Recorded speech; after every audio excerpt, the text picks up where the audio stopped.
this video we will learn about keys method of dictionary. The dictionary class in Python provides a method keys which returns a view of all the keys in the dictionary.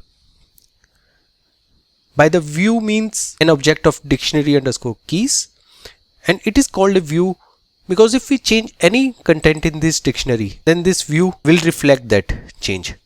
Let's store the view in an object, view of keys. If we print the view of keys, it will return a dictionary keys object which contain all the keys of the dictionaries. Now if we add a new data in this dictionary, like Sanjay equals to 100. If we print the content of the dictionary, it will have a new entry.